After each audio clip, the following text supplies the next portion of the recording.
أيها الحاضرون، الحمد لله لقد حضر بين أيدينا لنستفيد منه الأستاذ أحمد زين الدين البنجلي حفظه الله تعالى. المحاضرة تحت العنوان الحب والمحبة في الله، mencintai dan mencintai Allah. على الأستاذنا فعليه فليتفضل مشكورا. السلام عليكم ورحمة الله وبركاته. بسم الله الرحمن الرحيم. إن الحمد لله نحمده ونستعينه ونستغفره ونعوذ بالله من شرور أنفسنا وسيئات أعمالنا. من يهده الله فلا مضل له ومن يضلل فلا هادي له. وأشهد أن لا إله إلا الله وحده لا شريك له، وأشهد أن محمدا عبده ورسوله. يا أيها الذين آمنوا اتقوا الله حق تقاته ولا تموتن إلا وأنتم مسلمون. يا أيها الناس اتقوا ربكم الذي خلقكم من نفس واحدة وخلق منها زوجها وبث منهما رجالا كثيرا ونساء، واتقوا الله الذي تساءلون به والأرحام إن الله كان عليكم رقيبا. يا أيها الذين آمنوا اتقوا الله وقولوا قولا سديدا يصلح لكم أعمالكم ويغفر لكم ذنوبكم، ومن يطع الله ورسوله فقد فاز فوزا عظيما. أما بعد، فإن أصدق الحديث كتاب الله، وأحسن هدي هدي محمد صلى الله عليه وعلى آله وسلم، وشر الأمور محدثاتها، وكل محدثة بدعة، وكل بدعة ضلالة، وكل ضلالة في النار. Alhamdulillah, kita bersyukur pada Allah Subhanahu wa taala pada hari ini Ahad ba'da subuh 22 Sya'ban 1445 Hijriah, bertepatan dengan 3 Maret 2024. Kita dimudahkan oleh Allah Subhanahu wa taala untuk salat subuh berjamaah di Masjid Baitul Ma'mur, Pondok Tahfidzul Quran Al-Firqatun Najiyah. Salawat kemudian kita lanjutkan dengan majlis ilmu tematik.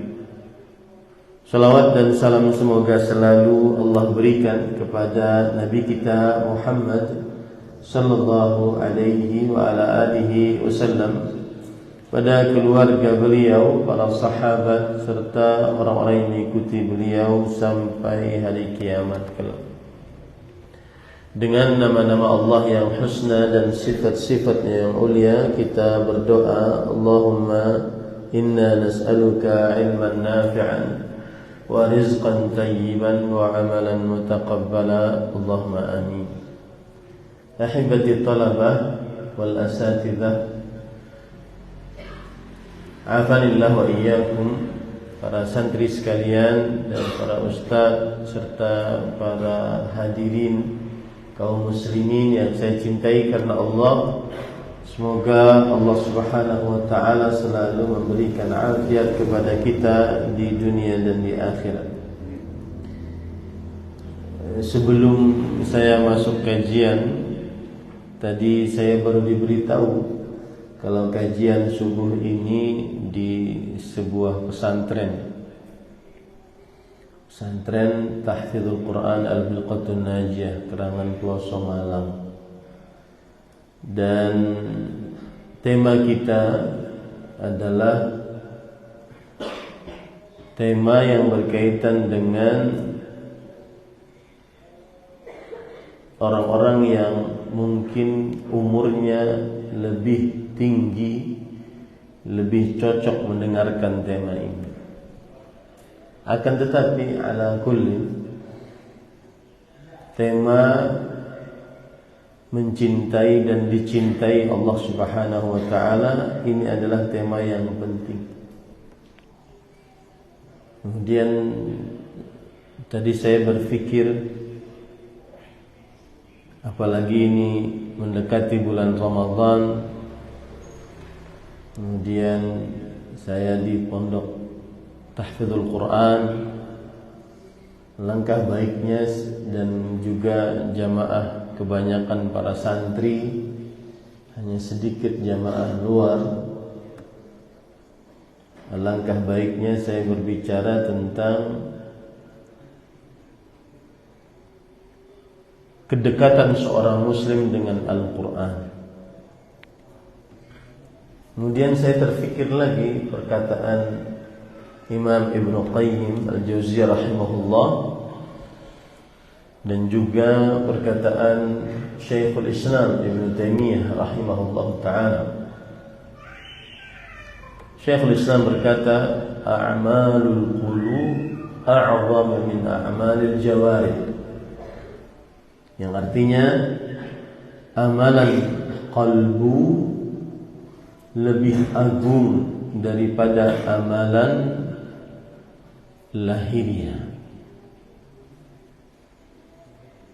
Kemudian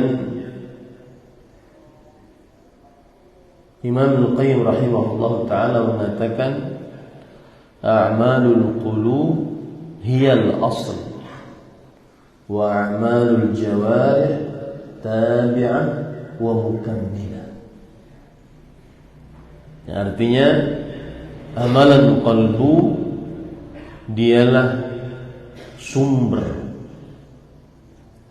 dan amalan-amalan lahiriah adalah pengikut dan penyempurna. Ahibati talaba wal asatidha wal hadirun, afanillah wa iyyakum.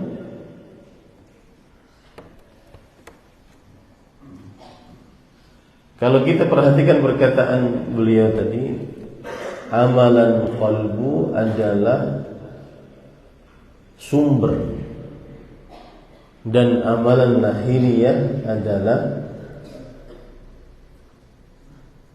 pengikut dan penyempurna. Nah, tema yang kita ingin angkat sebenarnya adalah aturidu an yuhibbakallah. Apakah engkau ingin dicintai Allah Subhanahu wa ta'ala? Dicintai dan mencintai Allah Subhanahu wa ta'ala. Nah, ini menarik. Amalan qalbu salah satunya adalah al-mahabbah, rasa cinta kepada Allah Subhanahu wa ta'ala. Dan para ulama rahimahumullah ta'ala ketika mendefinisikan amalan qalbu secara istilah syariat, yaitu mailul qulubi ilaih bil hubbi wat ta'zim wal ijlal war raja. Ini sebagaimana dikatakan oleh Fadilat Syekh Abdullah bin Al-Ghunaiman hafizahullah ta'ala. Beliau mengatakan condongnya qalbu kepada Allah dengan pengagungan, pemuliaan dan rasa harap. Nah, inilah amalan yang sumber tadi. Nah, dari sumber ini nanti dia akan diikuti oleh amalan lahiriah, dan dia akan disempurnakan oleh amalan lahiriah, sebagaimana perkataan Imam Ibn Qayyim rahimahullah tadi. Amalul qulub hiyal asl wa a'malul jawarih tabi'ah wa mukammilah. Amalan lahiriah adalah pengikut dan penyempurna. Siapa yang mempunyai rasa cinta kepada Allah, maka dia akan dekat dengan Al-Quran. Nah, itu yang saya terfikir tadi sebelum subuh, karena baru di mobil, turun dari hotel, di mobil baru diberitahu, ini Ustaz nanti di pesantren. Saya bilang, wah kurang cocok temanya. Saya suka kajian di hadapan para santri, tapi temanya harus sesuai dengan tema santri. Lalu saya berpikir kembali, mencintai dan dicintai oleh Allah itu bisa dikaitkan dengan Al-Quran, terutama di sini tahfizul Quran. Coba perhatikan ya, bagaimana amalan qalbu yang merupakan dia sumber, kemudian akan diikuti oleh amalan lahiriah. Siapa yang ingin dekat dengan Al-Quran, dengan 5 interaksi dia terhadap Al-Quran yang akan saya sebutkan, maka syaratnya satu, dia harus punya rasa cinta kepada Allah. Tidak mungkin yang para santri yang sekarang lagi galau, ingin pulang, Ustaz, saya capek di pesantren, saya tidak nyaman, banyak hafalan, tuntutan, peraturan, hukuman. Itu obatnya cuma satu, tumbuhkan rasa cinta kepada Allah, maka niscaya dia akan bisa berinteraksi dengan Allah. Bagi bapak-bapak, ibu-ibu yang hadir dari luar pesantren, begitu juga yang umurnya 30-an, 40-an, 50-an, tapi belum lancar baca Quran, belum lancar, jangankan memahami, lancar saja belum. Dan kalau yang saya maksud lancar itu seperti santri-santri, 1 juz setengah jam, 1 juz 1 jam, setengah jam, itu baru lancar, Pak. Makanya saya sering imajinasikan orang kalau lancar ketika dia baca Al-Quran seperti Imam Sudais di Mekah, nah itu lancar. Kalau belum lancar, maka bapak-bapak yang hadir di sini, jamaah luar, itu kalau belum seperti itu berarti itu belum lancar. Nah, kalau belum lancar harus semangat belajar Al-Qur'annya. Kapan bisa semangat? Tadi harus ada amalan qalbunya. Apa amalan qalbunya? Rasa cinta, mencintai Allah, dibarengi dengan pengagungan, pemuliaan, dan rasa harap kepada Allah Subhanahu wa taala. Baik. Lihat perkataan Abdullah bin Mas'ud radhiyallahu anhu yang disebutkan oleh Imam At-Tabarani dalam kitabnya Al-Mu'jamul Kabir. Beliau mengatakan, "Man ahabba an ya'lama annahu yuhibbu Allah wa rasulahu falyanzur fa in kana yuhibbul Qur'ana fa huwa yuhibbu Allah wa rasulahu." Siapa yang ingin mengetahui bahwa dia mencintai Allah dan Rasulnya, maka perhatikanlah. Jika dia mencintai Al-Quran, berarti dia mencintai Allah dan Rasulnya sallallahu alaihi wa ala alihi wasallam. Itu perkataan Ahlul Quran. Abdullah bin Mas'ud min katabatil wahyi, sahabat Nabi termasuk yang menulis wahyu. Bahkan ketika mushaf disatukan, Abdullah bin Mas'ud mempunyai mushaf tersendiri. Bahkan beliau berani menantang orang. Kata beliau, "Man a'lamu minni bi kitabillah tablughuhu al-mati." Barang siapa yang lebih paham terhadap Al-Quran dariku dan bisa aku datangi dia dengan hewan tungganganku, aku akan datanginya. Ini menunjukkan kapasitas diri agar orang tidak salah guru. Maka para ikhwan yang dirahmati oleh Allah Subhanahu wa ta'ala, oleh karena itu saya pada kesempatan kali ini ingin lebih menyebutkan tentang interaksi seorang muslim dengan Al-Quran sebagai bukti cinta kepada Allah dan bukti dicintai Allah. Itu dua hal yang berbeda. Imam Ibn Katsir rahimahullah berkata, "Laisa asy-sya'n an tuhibba, walakin asy-sya'na an tuhabba." Bukan yang menjadi ukuran engkau mencintai. Semua orang bisa mengklaim dirinya mencintai. Seperti seorang para lelaki mengaku mencintai Laila, akan tetapi si Laila tidak mengetahui siapa para lelaki tersebut. Kullun yadda'i waslan bi Laila wa Laila la tuqirruhu bidzalik. Setiap lelaki ngaku pacarnya Laila, tapi Laila tidak ada yang dia tetapkan dari para lelaki tersebut untuk rasa cinta.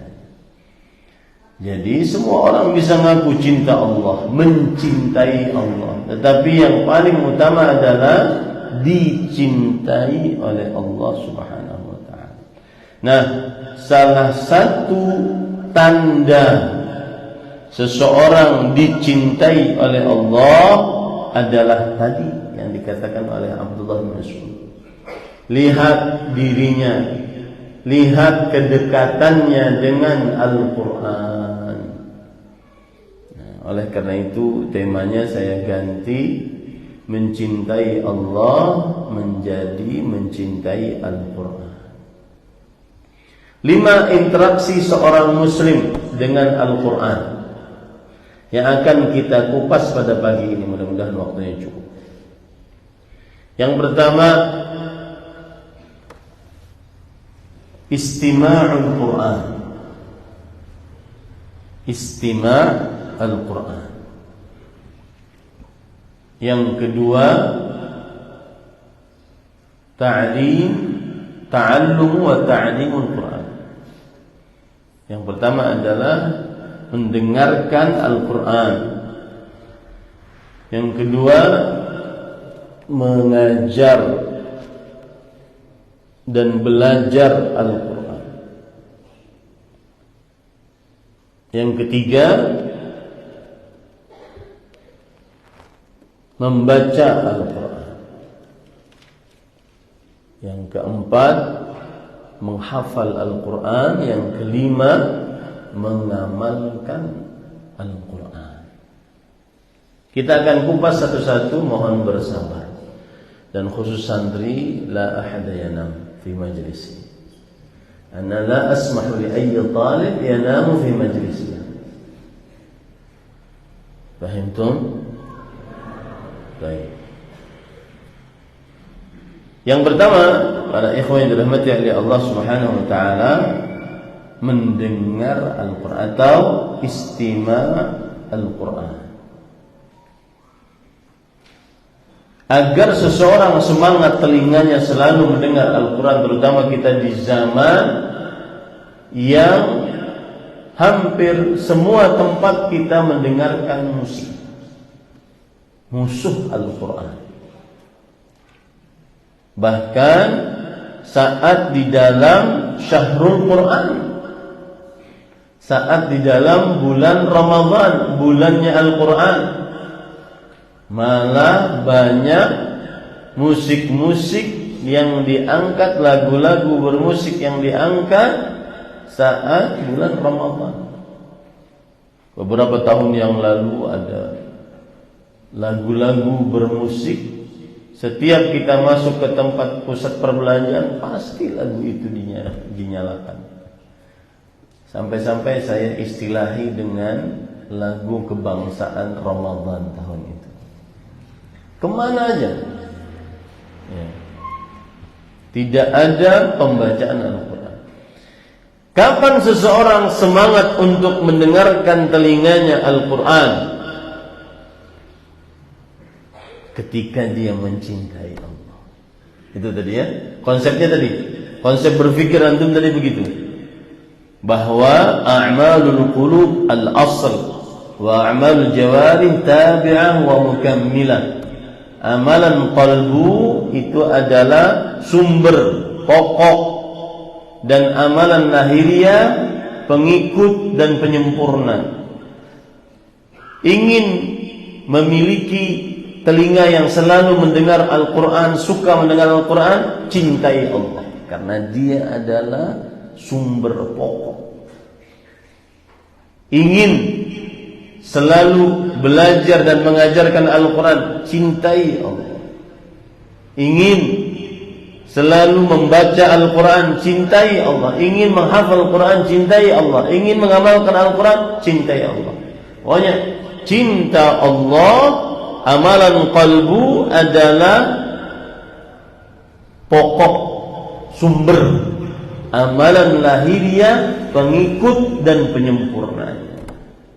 Ini kalau orang menghafal Qur'annya naik turun, itu bermasalah pada qalbunya yang malas. Di halaqah, kadang ada santri di halaqah, dia nggak ngapa-ngapain, cuma bengong, lihat sana, lihat sini, ujung-ujungnya ngantuk sampai kena meja. Itu berarti kurang rasa cintanya kepada Allah. Ya. Baik, agar kita semangat mendengarkan telinga kita Al-Quran, apa fadilat, keutamaan istima'ul Quran? Saya lebih suka memakai istilah istima', karena mendengar beda dengan istima'. Tapi kadang-kadang saya terjemahkan dengan istima'. Lihat Allah Subhanahu, saya sebutkan dulu poinnya.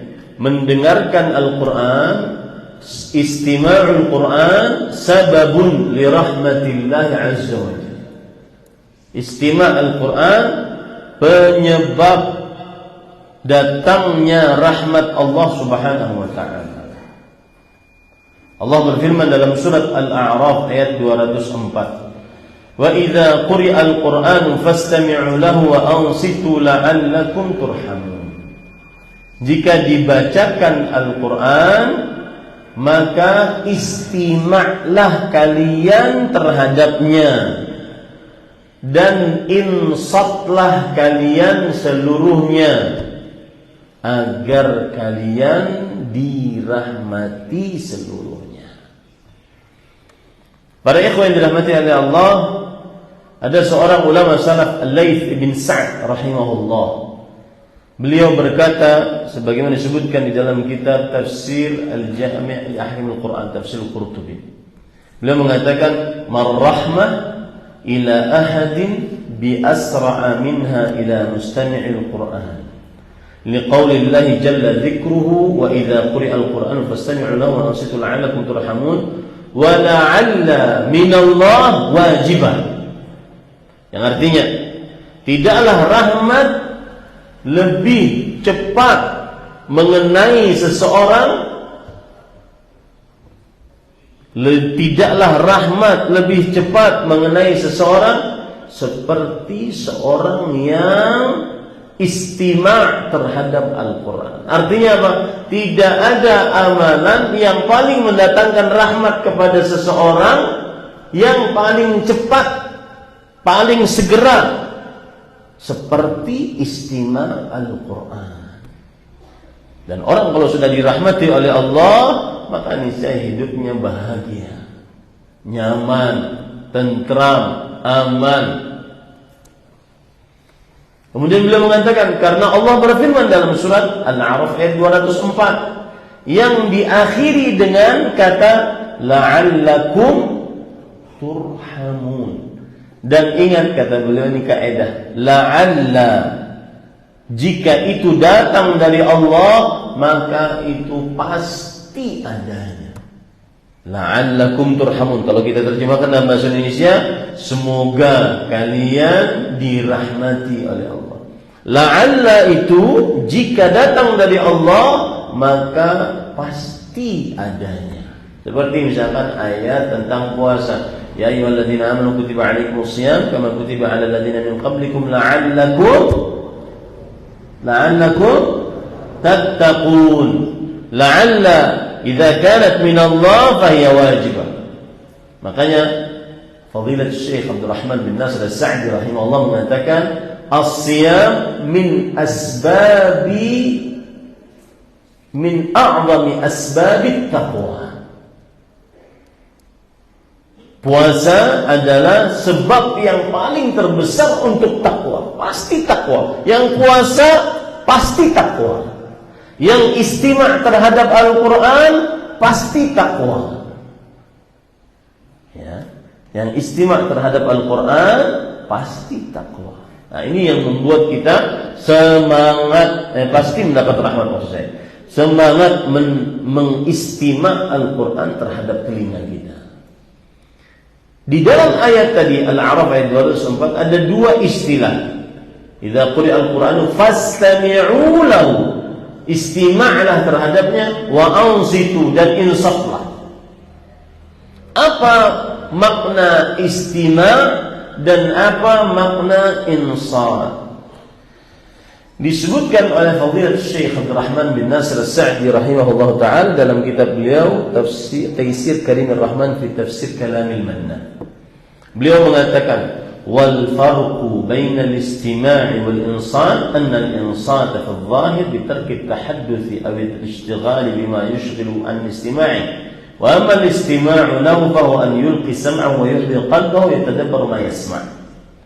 Ya, artinya perbedaan antara istima' dengan insat. Karena ayatnya tadi dua, fastami'u wa ansitu. Fastami'u lahu wa ansitu. Insat dalam perkara lahiriah, yaitu tidak ngobrol kalau sedang dibacakan Al-Quran, tidak melakukan kesibukan yang menyibukkan dia dari mendengar Al-Quran. Diam. Makanya kalau khatib berkhutbah, Rasulullah sallallahu alaihi wasallam bersabda, "Istami'u wa ansitu la'allakum turhamun." Ya, wa man lagha fala jum'ata lah. Insaf urusan lahiriah, tidak bergerak, tidak berbicara, tidak ngantuk, tidak mengerjakan pekerjaan apapun kecuali meletakkan pendengarannya untuk mendengar apa yang disebut dari Al-Quran. Itu namanya apa? Insaf. Kalau istima' adalah dia mendengarkan Al-Quran, menghadirkan qalbunya dan berusaha memahami apa yang dia dengar. Jadi dia urusan qalbu. Itu perbedaan insaf dengan istima'. Al-Qur'annya berbunyi bagaimana? Fastami'u lahu wa ansitu. Istima'lah kalian seluruhnya kepada Al-Quran dan insaflah. Istima' tadi apa? Mendengarkan Al-Quran penuh dengan kehadiran qalbu, berusaha mentadabburi Al-Quran tersebut. Insaf urusan lahiriah, tidak bergerak kecuali mendengarkan. Makanya tidak heran setelah penjelasan ini kita mendengar para sahabat kalau di hadapan Rasul sallallahu alaihi wasallam seakan-akan ka'anna ala ru'usihim at-tayr, seakan-akan di atas kepala mereka ada burung. Burung tidak hinggap kecuali di tempat yang dia merasa nyaman. Tempat yang merasa nyaman adalah tidak bergoyang-goyang. Ini keutamaan yang pertama, istima' Al-Quran. Kemudian keutamaan yang kedua adalah istima'ul Quran sababun li hidayatil insi wal jin. Mendengar Al-Quran tadi istima' ya, sambil mentadabburinya sebab untuk mendapatkan petunjuk baik bagi manusia ataupun jin. Allah berfirman dalam surat Al-Isra ayat 9, Inna hadzal Qur'an yahdi lillati hiya aqwam wa yubashshirul mu'minina alladhina ya'maluna as-salihat anna lahum ajran kabira. Sesungguhnya Al-Qur'an ini memberi petunjuk kepada jalan yang paling lurus dan memberikan kabar gembira kepada orang-orang yang beriman, yang beramal saleh, bahwa mereka memiliki pahala yang besar. Kalau orang mengetahui ayat ini bahwa mendengarkan Al-Quran dengan tadabbur itu mendatangkan petunjuk, maka niscaya dia akan suka mendengarkan Al-Quran. Maka para ikhwan, tidak heran kita kemudian mendengar ada orang kafir, musyrik, mendengar Al-Quran kemudian langsung masuk Islam. Jangan itu. Banyak para sahabat, dimulai dari Abu Umar bin Khattab, mendengarkan Al-Quran masuk Islam. Jubair bin Mut'im mendengarkan Al-Quran masuk ke dalam agama Islam radhiyallahu anhu.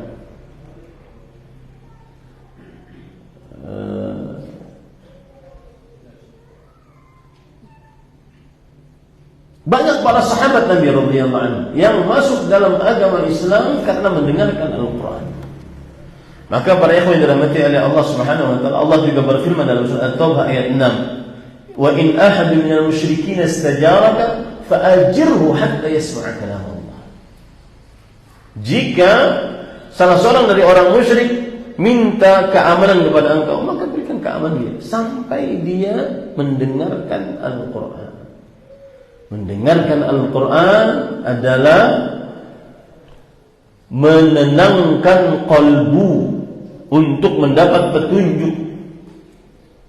Makanya saya sering menasihati ustaz-ustaz, pendakwa-pendakwa yang mengatakan ada musik halal, baiknya halal, buruknya haram, maka bertobatlah kepada Allah SWT. Tidak ada musik yang halal. Akibat fatwamu sekarang sudah ada dugem halal. Itu gara-gara fatwa musik halal. Dan itu dituduh, itu salah satu tujuannya adalah untuk menenangkan qalbu. Tidak ada menenangkan qalbu dengan musik. Lihat perkataan Syekhul Islam Ibn Taimiyah rahimahullah ta'ala. Beliau mengatakan, Al-ma'azif khamrun nufus, taf'alu bin nufus kama taf'alu hummayal ku'us. Alat-alat musik bagaikan pemabuk jiwa.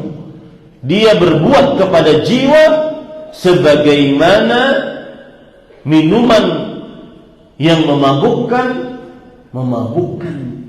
seseorang. Fa idza sukkiru bil aswat malu ila al fawahish.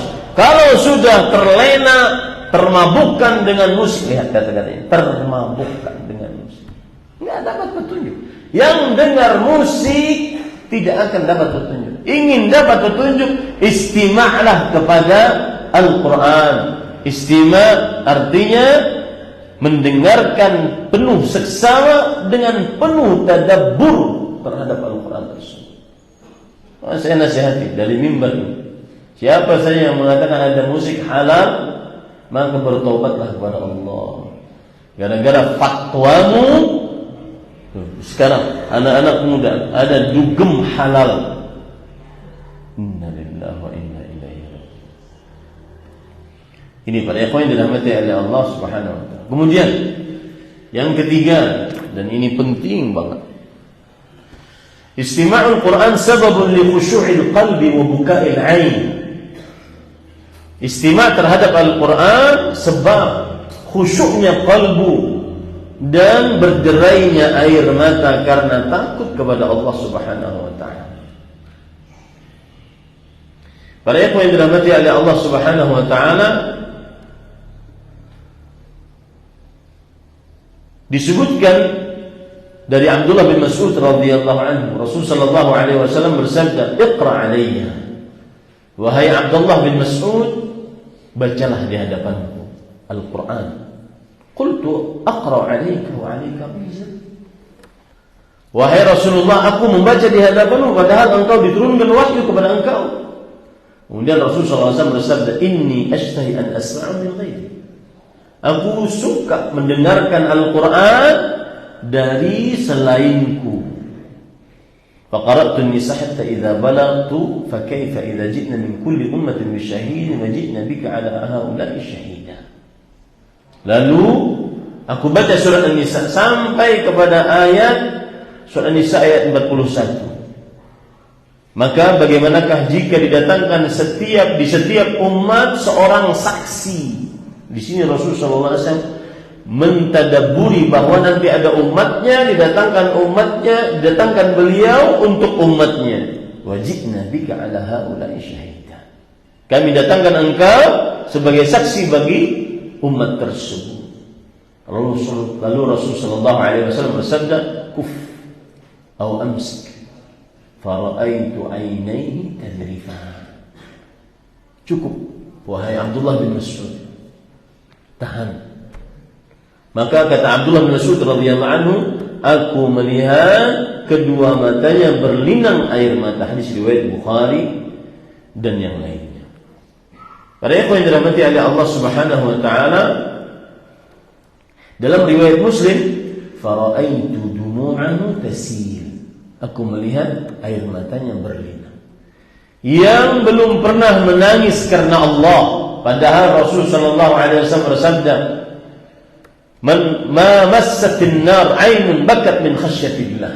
Tidak akan pernah tersentuh api neraka mata yang menangis karena takut kepada Allah. Yang belum pernah menangis karena Allah, maka sering-seringlah istima' terhadap Al-Quran. Bahkan para ulama rahimahullah ta'ala, di antaranya Al-Imam An-Nawawi rahimahullah, sebagaimana yang disebutkan di dalam kitab Al-Minhaj Syarah Nawawi ala Sahih Muslim, beliau mengatakan istihbabul istima'il qira'ah wal isgha'i laha wal buka'i 'indaha wa tadabburiha wa istihbabu talabil qira'ati min ghairi liyastami'a lahu wa huwa ablaghu fit tafahhum wat tadabbur min qira'atihi bi nafsihi wa fihi tawadhu ahli al-'ilm wal fadl walau ma atba'i. Kata beliau, di dalam hadis tadi terdapat anjuran untuk istima' terhadap Al-Quran, mendengarkan dengan seksama terhadap Al-Quran, menangis ketika dibacakan Al-Quran, dan mentadabburinya. Dianjurkan meminta orang lain untuk membacakan di hadapannya Al-Quran. Kenapa? Karena lebih dalam untuk bisa memahaminya dibandingkan ketika dia baca sendiri. Dan di dalamnya tawadhu' para ulama dan orang-orang yang mulia walaupun di hadapan para pengikutnya. Para ikhwan yang dirahmati oleh Allah, yang ingin kalbunya lembut, matanya sering berlinang air mata, sering-seringlah istima' terhadap Al-Quran. Yang keempat, istima'ul Quran sababun li ziyadatil iman. Mendengarkan Al-Quran adalah sebab untuk menambah keimanan. Di zaman sekarang, pada ikhwan yang dirahmati oleh Allah Subhanahu wa taala, di zaman yang canggih, puncak kemajuan teknologi, maka kita sangat mudah untuk bisa membaca Al-Quran melalui handphone kita dengarkan walaupun kita sedang di jalan, sedang ngantri dalam pembayaran, sedang ngantri di tol, sedang berduduk-duduk dan seterusnya. Maka para ikhwan, mendengarkan Al-Quran sebab tambahnya keimanan. Allah berfirman dalam surah Al-Anfal ayat 2, innamal mu'minun alladzina idza dzukirallahu wajilat qulubuhum wa idza tuliyat 'alaihim ayatu zadatuhum imanan. Orang-orang beriman, merekalah yang jika disebutkan nama Allah bergetar kalbu mereka. Jika dibacakan ayat-ayat Al-Quran terhadap mereka, bertambah keimanan mereka. Nah, ini para ikhwan yang dirahmati oleh Allah Subhanahu wa taala. Itu interaksi yang pertama terhadap Al-Quran. Interaksi yang kedua, belajar dan mengajar Al-Quran. Para ikhwan yang dirahmati oleh Allah Subhanahu wa taala, belajar dan mengajar Al-Quran ini dicontohkan oleh Rasul sallallahu alaihi wasallam langsung. Beliau adalah min ahrasin nas ala ta'limi ashabihi al-Quran. Orang yang paling semangat mengajari para sahabat Al-Quran. Paling semangat. Baik beliau langsung mengajarinya atau beliau mewakilkan kepada sahabat-sahabat lain yang ahli Al-Quran. Coba perhatikan dalam hadis riwayat Imam Ahmad dari Abdullah bin Umar radhiyallahu anhuma, kana Rasulullah sallallahu alaihi wasallam yu'allimuna Al-Quran. Kana fi'lun madhin naqis. Apabila setelahnya fi'il mudhari' yadullu 'ala at-tiqrar wal kathrah. Ya, kana fi'il madhi naqis. Kalau setelahnya ada fi'il mudhari', kata kerja present, yu'allimuna, maka berarti menunjukkan kepada diulang-ulang dan banyak. Maka terjemahannya yang tepat adalah Rasulullah SAW sering mengajarkan kami Al-Quran. Sering mengajarkan kami Al-Quran. Beliau juga bersabda dalam diriwayatkan juga oleh Imam Bukhari dari Jabir bin Abdullah radhiyallahu anhu, kana Rasulullah sallallahu alaihi wasallam yu'allimuna al-istikharata fil umuri kama yu'allimuna as-surata min al-Quran. Sering Rasulullah sallallahu alaihi wasallam mengajarkan kami agar salat istikharah di dalam seluruh perkara sebagaimana beliau sering mengajarkan kami surat dari Al-Quran. Jadi para ikhwah, ini saya pesan para santri tahfidzul Quran, tentu kalau sudah di pesantren tahfidzul Quran, ya, uddikum ala istiqamah. Saya berharap kalian istiqamah di atas jalan Al-Quran. Rugi kalau seandainya tahfidz Al-Quran kemudian jadi orang umum. Maksud saya, setelah dari sini SMA, kuliahnya umum. Rugi. Lebih baik daripada seperti itu dari mulai pertama kuliah umum saja. Rugi. Apalagi kita memerlukan para pendakwah yang di atas Al-Quran dan Sunnah. Di saat sebagian pesantren sudah mulai luntur, banyak alumni-alumninya ke jalan umum, bukan ke jalan dakwah, bukan ke jalan menuntut ilmu. Kita ingin pesantren-pesantren yang mengeluarkan al-ulama yang merupakan warasatul anbiya, waris para nabi. Kita ingin seorang santri yang bangga dengan kesantriannya ketika dia keluar dari pesantren. Saya santri, saya orang yang menuntut ilmu agama, sampai kuliah saya di jalan agama. Sampai nanti selesai kuliah masih di jalan agama. Dan jangan takut, al-arzaq maqsumah, rezeki sudah dibagi oleh Allah Subhanahu wa taala. Jangan takut. Ini saya pesan khusus untuk para santri. Makanya kalian calon-calon pendakwah, kalian calon-calon tokoh agama, ahli ilmu, ahli fatwa, yang ingin jadi selain ahli agama, mendingan hentikan dari sekarang. Niatnya luruskan kembali untuk jadi ahli agama. Umat Islam sangat memerlukan ahli-ahli agama yang berakidah yang benar, beribadah sesuai dengan sunnah, berakhlak yang mulia, bermuamalah yang baik. Para penghafal Al-Quran, penghafal hadis dari Rasul sallallahu alaihi wasallam yang keluar dari pesantren sanggup berdakwah. Mati hidup di jalan dakwah, hidup mati di jalan dakwah, hidup mati di jalan agama. Dan itu merupakan keberkahan hidup. Di dunia apa sih Pak? Antum mau apa? Ada sebagian calon santri ditanya, cita-citamu apa? YouTuber. Nah, cuan.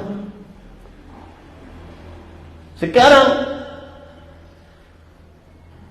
alumni-alumni pesantren sudah menyimpang jalannya. Jadi selain pendakwah, selain ahli agama, kita katakan tidak salah. Yang mau jadi selain pendakwah, saya tidak bisa menyebutkan profesi-profesinya, nanti tersinggung profesi-profesinya. Pokoknya selain ahli agama, tidak salah dia.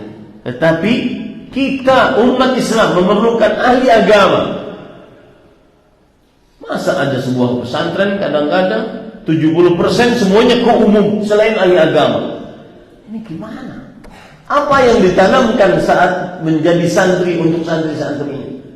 Kalian adalah calon pendakwah, kalian calon ulama, pewaris Nabi. Itu yang selalu terus ditanamkan kepada para santri. Ini para ikhwan yang dirahmati oleh Allah. Termasuk di dalamnya istiqamah ngajar Al-Quran. Para ikhwan yang dirahmati oleh Allah Subhanahu wa taala, lihat Nabi Muhammad sallallahu alaihi wasallam yang beliau utus ke Yaman siapa? Mu'adz bin Jabal dan Abu Musa Al-Asy'ari radhiyallahu anhu. Kenapa? Karena mereka berdua adalah ahli Quran. Disebutkan dalam hadis yang diriwayatkan oleh Imam Ahmad dari Abu Musa Al-Asy'ari radhiyallahu anhu, anna Rasulullah sallallahu alaihi wasallam ba'atha Mu'adzan wa Aba Musa ila al-Yaman fa amarahuma an yu'allima an-nas al-Qur'an. Rasul sallallahu alaihi wasallam mengutus Mu'adz bin Jabal, Abu Musa Al-Asy'ari ke negeri Yaman. Lalu beliau memerintahkan mereka berdua untuk mengajari manusia di Yaman Al-Quran. Ini interaksi yang kedua seorang muslim terhadap Al-Quran. Belajar dan mengajar Al-Quran. Agar semangat belajar dan mengajar Al-Quran, maka kita ingin mengetahui fadilat belajar mengajar Al-Quran. Yang pertama, para ikhwan yang dirahmati oleh Allah, muallimul Quran wa muta'allimuhu mutasyabbihun bil malaikati war rusul. Ya ahlaha. Ma ahlaha subhanallah min fadilah. Ma a'zamaha min fadilah. Orang yang mengajar Al-Quran dan belajar Al-Quran, dia menyerupakan diri dengan para malaikat dan para rasul. Ma ahlaha min fadilah. Ya. Belajar Al-Quran dan mengajar Al-Quran, dia menyerupakan diri dengan para malaikat dan para rasul alaihi wassalatu wassalam. Allah berfirman tentang Jibril alaihi salam dalam surah An-Najm ayat 5, 'allamahu syadidul quwa, yang mengajari Nabi Muhammad sallallahu alaihi wasallam yang mempunyai kekuatan yang besar, yaitu Jibril alaihi salam. Ini para ikhwah yang dirahmati oleh Allah Subhanahu wa taala. Yang kedua, keutamaan belajar mengajarkan Al-Qur'an adalah khairun nas wa afdaluhum man ta'allama Al-Qur'an wa 'allama. Khairun nas. Khair itu dalam bahasa Arab sighatut tafdhil. Sighatut tafdhil kata yang menunjukkan komparasi perbandingan. Khair itu sebenarnya adalah akhyar. Sebagaimana syarr, asyarr. Tapi karena agak susah penyebutannya, maka khair maknanya sighatut tafdhil. Khair maknanya adalah lebih baik, bukan hanya sekedar baik, lebih baik. Dan kalau sudah ada sighatut tafdhil, setelahnya jamak an-nas. An-nas jamak daripada insan, manusia, seluruh manusia. Maka ini menunjukkan kepada kata yang hiperbola, berlebihan. Maka kalau kita terjemahkan manusia paling terbaik, itu yang saya maksud dengan kata hiperbola. Manusia yang paling terbaik, itu terjemahan yang paling tepat. Khairun nas, bukan sebaik-baik manusia. Manusia paling terbaik adalah yang belajar Al-Quran dan mengajarkan Al-Quran. Ini para ikhwan yang dirahmati oleh Allah Subhanahu wa ta'ala. Itu disebutkan dalam hadis yang diriwayatkan oleh Imam Bukhari dan Abu Dawud dari Utsman bin Affan radhiyallahu anhu. Ingat ya, perawi dari hadis ini sahabat Nabi Utsman bin Affan. Khairukum man ta'allama al-Qur'an wa 'allama. Manusia yang paling baik di antara kalian adalah yang mengajarkan Al-Quran, yang belajar Al-Quran dan mengajarkannya. Man ismul mausul yadullu 'ala al-umum. Man kata huruf yang merupakan penyambung, menunjukkan kepada keumuman. Artinya siapa saja yang belajar Al-Quran dan mengajar Al-Quran, maka dia menjadi manusia paling terbaik. Mau dia laki-laki, perempuan, anak kecil, orang tua, orang miskin, orang kaya, pemimpin atau rakyat, kalau dia sudah belajar Al-Quran, mengajarkannya, maka dia menjadi manusia paling terbaik. Manusia paling terbaik. Ini para ikhwan yang dirahmati oleh Allah Subhanahu wa ta'ala. Bahkan Sufyan bin Sa'id bin Masruq al-Thawri, beliau imam fil ilm, di dalam ilmu, wal fiqh wal hadith, fiqh, hujjah, thad. Beliau seorang ahli ilmu, ahli fikih, ahli hadith, terpercaya, sumber hukum, sandaran hukum, ulama yang menjadi sandaran hukum karena saking pintarnya. Bahkan disebutkan oleh Yahya ibn Ma'in Amirul Mu'minin fil hadith. Amirul Mu'minin itu gelar hanya untuk para pemimpin. Semenjak Rasulullah SAW wafat, digantikan oleh Abu Bakar Siddiq. Abu Bakar Siddiq mempunyai gelar Khalifatu Rasulullah SAW. Digantikan oleh Umar bin Khattab mempunyai gelar Amirul Mu'minin, pemimpinnya orang beriman. Ini Sufyan bin Sa'id bin Masruq al-Thawri, atau yang dikenal dengan Sufyan al-Thawri, Amirul Mu'minin fil hadith, pemimpinnya orang beriman dalam urusan hadith. Beliau wafat pada tahun 161 Hijriah. Berarti tergolong tabi'ut tabi'in. Beliau para ikhwan yang dirahmati oleh Allah Subhanahu wa taala ditanya, ayyuhuma afdal, al-jihad am iqra'ul Quran? Lihat, mana yang lebih afdal? Berjihad, angkat senjata melawan musuh, mengerjakan amalan yang merupakan puncak syariat Islam, zirwatu sanamil Islam. Antum kalau lihat punuk unta, itu namanya zirwatu sanam. Ada puncaknya, itu namanya zirwatu sanam. Puncak amalan Islam adalah berjihad di jalan Allah Subhanahu wa taala. Mana yang lebih utama, berjihad di jalan Allah atau mengajari Al-Qur'an? Maka kemudian para ikhwan, beliau menguatkan pendapat mengajari Al-Qur'an dengan dalil yang kita baca tadi. Khairukum man ta'allama Al-Qur'an wa 'allama. Ini para ikhwan. Antum jangan merasa rendah, wahai para santri anak-anakku sekalian. Saya guru ngaji, Ustaz. Jangan merasa rendah. Ada orang yang mewakafkan dirinya hanya untuk sekedar menjadi pengajar Al-Quran. Coba perhatikan ya. Seorang yang berkunyah Abu Abdurrahman As-Sulami Al-Kufi, namanya Abdullah bin Hubayb bin Rabi'ah.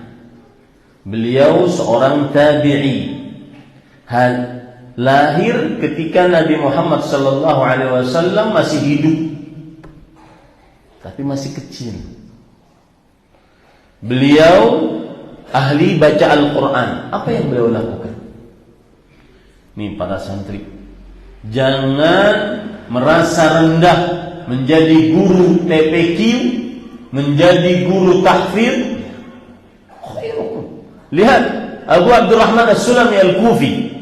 Beliau berkata Sa'ad ibn Ubaidah rahimahullah, wa aqra'a Abu Abdurrahman fi imra'ati Uthman hatta kana al-Hajjaj. Qala Abu Abdurrahman As-Sulami, wa dhaka alladhi aq'adani maq'adi hadha. Artinya, Sa'ad bin Ubaidah berkata, Abu Abdurrahman As-Sulami yang tadi bernama Abdullah bin Hubayb bin Rabi'ah, beliau mengajari orang baca Al-Quran dari mulai kepemimpinan Utsman bin Affan sampai kepada kepemimpinan Hajjaj ibn Yusuf Al-Thaqafi rahimahullah. Sekitar 40 tahun ngajar di Masjid Kufah. Ketika ditanya, apa yang menyebabkan engkau betah lama 40 tahun ngajari orang Al-Quran? Al-Quran kok.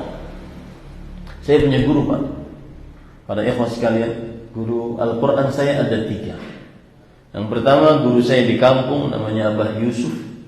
Yang kedua, guru saya Kiai Haji Abdul Basir bin Mukhtar, pimpinan Pondok Pesantren Al-Furqan, Kudus, Jawa Tengah, rahimahullah, sudah meninggal. Yang terakhir guru saya Fadilat Syekh Ubaid bin Muhammad Al-Afghani. Saya akan bercerita guru saya yang ketiga, tua. Kenapa saya milih itu? Karena beliau sudah lama ngajar. Padahal masih banyak syekh-syekh lain di Masjid Nabawi yang mempunyai sanad. Saya milih beliau karena beliau paling lama saya lihat. Hampir 50-an tahun ngajar di Masjid Nabawi. Apa yang menyebabkan beliau duduk di situ? Lama dulu. Kalau kita salah nyetor, beliau berdoa, Allah maghfirna syarrah. Ya Allah, cukupkan keburukan muridku ini. Kalau salah nyetor. Kalau beliau ngantuk, ambil air Zam-Zam. Itu yang saya maksud para ikhwan. Antum setelah dari sini lanjutkan ke ilmu agama. Duduk bersimpuh dengan syekh. Lama baru turun gunung. Harus hidup di dalam menuntut ilmu agama. Kenyangkan diri dengan menuntut ilmu agama. Jangan sampai berpikirnya cuma dunia. Ustaz, nanti saya dapat rumah di mana, sudah mau nikah, nanti dikasih makan apa? Nasi, makanannya nggak ada batu. Nasi. Jangan takut.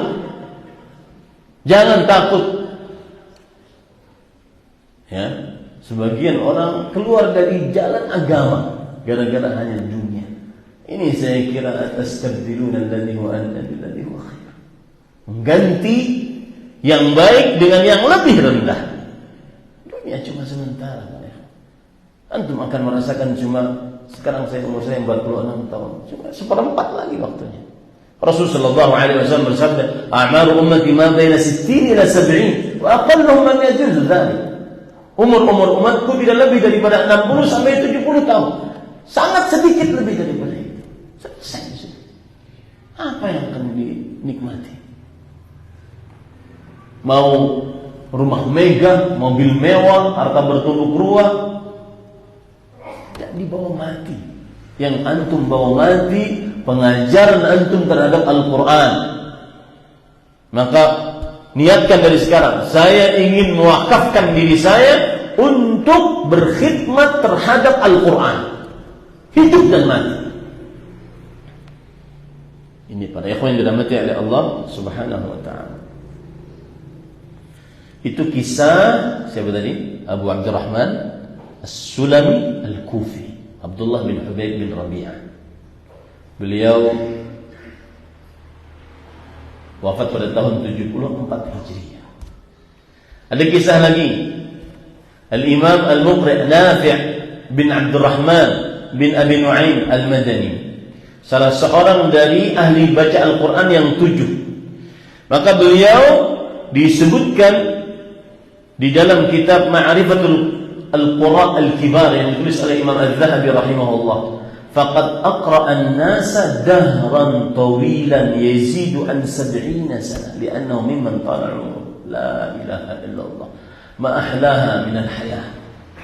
Beliau mengajari Al-Quran selama 70 tahun karena beliau termasuk orang yang panjang umurnya. Ini para ikhwan yang dirahmati oleh Allah Subhanahu wa ta'ala. Maka para akhwat, jangan pernah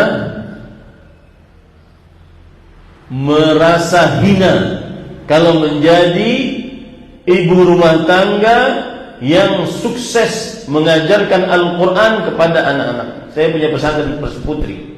Ini saya katakan kepada para santri-santri putri dan juga para ustazah. Sebelum saya buka pesantren putri yang terlambat daripada pesantren putra, saya katakan kepada orang-orang sekeliling saya akan buka pesantren putri yang mencetak insyaallah muslimah, berakidah yang benar, beribadah sesuai dengan sunnah, berakhlak yang mulia, bermuamalah yang baik, dan terampil. Terampil maksudnya apa? Mengurus suami dan mendidik anak. Ada sebagian istri para ustaz lulusan pesantren, pesantrennya tahfidz, tapi anak-anaknya sekolah di TPQ. Insyaallah kata orang-orang, apa ini? Istrinya lulusan pesantren, pesantrennya tahfidz, tapi anak-anaknya sekolah di TPQ. Madrasah al-ummu madrasatun idza a'datta syabban tayyib al-a'raq. Jika seorang ibu adalah laksana sebuah madrasah sekolahan. Jika engkau persiapkan perempuan tersebut, maka engkau akan mempersiapkan generasi-generasi terbaik. Saya pesan kepada santri-santri ganteng ini, jangan cuma cari yang hafizah, yang terampil, sabar mendidik anak, karena dia perlu kesabaran. Anak-anak itu kadang-kadang, terutama anak yang baru 3, 4, 5 tahun, dia kadang cuma 1 huruf 1 hari. Ya sudah, yang Umi sudah 1 huruf aja, saya mau main. Kalau tidak sabar, maka dia akan kasih itu anaknya ke guru TPQ atau TPA. Akhirnya pahalanya direbut oleh sang guru, bukan oleh sang uminya. Alangkah bangganya ketika seorang anak, alangkah bangganya seorang ibu ketika seorang anak ditanya, siapa guru pertamamu Al-Quran? Dia akan mengatakan, ibu saya. Dia yang pertama kali mengenalkan saya tentang baca Al-Quran. Ini pada ikhwan yang dirahmati oleh Allah Subhanahu wa taala. Kemudian pada ikhwan yang dirahmati oleh Allah Subhanahu wa taala. Nah, ini luar biasa juga. Keutamaan yang ke berapa dari mengajarkan Al-Quran? Yang ketiga, man 'allama ayah kana lahu thawabuha ma tuliyat. Siapa yang mengajarkan satu ayat, maka dia akan menjadi pahalanya ayat tersebut selama dibaca. Makanya ada orang cerdas di Yaman, dia mewakafkan dirinya untuk mengajari kaum muslimin, terutama yang baru masuk Islam, baca surat Al-Fatihah. Kenapa? Karena setiap muslim pasti baca surat Al-Fatihah. Kapan? Ketika sholat. Maka dia akan mendapatkan pahalanya selama surat yang dibaca tersebut, surat Al-Fatihah. Ini para ikhwan yang dirahmati oleh Allah Subhanahu wa taala. Coba perhatikan dalam hadis yang diriwayatkan oleh Imam Ibnu Majah dan disahihkan oleh Imam Ibnu Khuzaimah, kemudian Imam Al-Munawi, kemudian Imam Al-Albani rahimahullah. Dari Abu Hurairah radhiyallahu anhu, Rasul sallallahu alaihi wasallam bersabda, "Inna mimma yalhaqul mu'mina min 'amali wa hasanati ba'da mauti 'allamahu ilman 'allamahu wa nasyarah."